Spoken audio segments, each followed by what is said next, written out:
मुंबई के पास ठाणे में एक तेल डिपो आग में जलकर खाक हो गया। ठाणे के पास शाहपुर इलाके में स्थित लिबर्टी तेल डिपो में बुधवार रात भड़की थी चिंगारी। हालांकि इसे रात में ही काबू कर लिया गया था, लेकिन सुबह करीब 8 बजे फिर ऐसी आग भड़की जिसने कुछ ही पलों में पूरी फैक्ट्री को अपने कब्जे में ले लिया। चूँकि इस ऑयल डिपो में खाने के तेल का उत्पादन होता था, लिहाजा आग फैलने में देरी नहीं लगी। जो खाने का जो तेल है वो यहाँ पर उससे कुछ वो डालडा बनाते थे, उसके सब टैंक्स को वो आग लगी है। इस बीच आग बुझाने के लिए दमकल की 15 से ज्यादा गाड़ियां मौके पर पहुंच गयीं। दोपहर करीब 3 बजे आग थोड़ी धीमी पड़ी, लेकिन शाम तक रह रहकर आग के शोले उठते रहे। पूरा इलाका काले धुएं के गुबार से ढक गया है। आग की वजह का खुलासा नहीं हो पाया है। राहत खबर ये है कि आग से किसी की जिंदगी पर आंच नहीं आई। अभिषेक चौधरी के साथ साहिल जोशी, ठाणे, आज तक।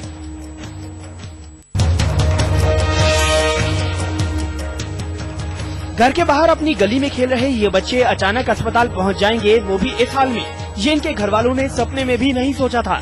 दिल्ली के शालीमार बाग इलाके के पास बनी झुग्गियों में सिलेंडर फटने के बाद लगी आग में ये बच्चे इस कदर झुलस गए कि इन्हें आनन फानन में अस्पताल पहुंचाना पड़ा। ये घटना सुबह 9 बजे की है। स्थानीय लोगों की माने तो यह हादसा तब हुआ जब एक दुकान पर एलपीजी गैस भरने के दौरान लीकेज के बाद अचानक एक सिलेंडर फट गया। सिलेंडर से आग लगी थी। हाँ, सिलेंडर दुकान में चलाते हैं, सिलेंडर भरते हैं, इसलिए आग लगी। सिलेंडर फेंक दिया मेरी गली में को। हाँ, वो आग लग गई, सारे बच्चे जल गए। बताया जा रहा है कि जो शख्स गैस भर रहा था उसने बीड़ी सुलगा रखी थी, जिसके कारण ये घटना हुई। इस हादसे में कई बच्चों समेत करीब 30 लोग घायल हो गए। फिलहाल पुलिस ने इस मामले में केस दर्ज कर लिया है। राजेंद्र स्वामी, दिल्ली, आज तक।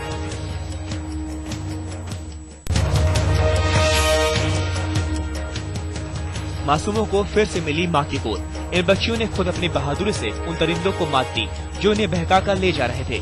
इन सब ने पास से गुजरती एक महिला को देखकर शोर मचा दिया, जिससे लोग जमा हो गए।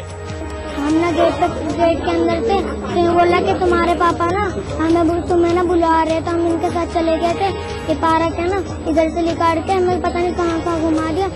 आसपास के गार्डों की मदद से बदमाश पकड़ गए और लोगों का गुस्सा फूट पड़ा। लोगों ने आरोपियों को ले जा रही पुलिस की जीप को भी रोकने की कोशिश की। बता रहे एक लड़के काफी देर से घुमा रहा था, उनको कभी टॉफी दे रहा था, कभी कुछ कर रहा था, उनको कभी कह रहा तुम्हें ये अश्लील फिल्म में देखती हो, ये करते उल्टी सीधी इनसे बातें कर रहा था। तो तब इसको लड़कियां ने फिर 2 लड़कियां और साथ इसने जोड़ ली, पीछे घुमा रहा 1-1.5 घंटे से इन लड़कियों को, जो इन्होंने बताया। नोएडा के नया बांस प्राइमरी स्कूल में पढ़ने वाली इन बच्चियों को बदमाशों ने स्कूल के गेट से ही उठा लिया था। मुखराम सिंह, नोएडा, आज तक।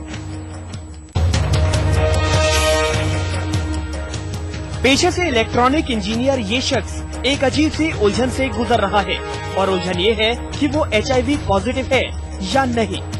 इस उलझन की शुरुआत तब हुई जब इनको सऊदी अरब में नौकरी मिली। नियम के मुताबिक उन्होंने सऊदी सरकार से मान्यता प्राप्त सांघी मेडिकल सेंटर से जांच कराई। रिपोर्ट देखकर उनके होश उड़ गए। रिपोर्ट बता रही है कि वो HIV पॉजिटिव थे।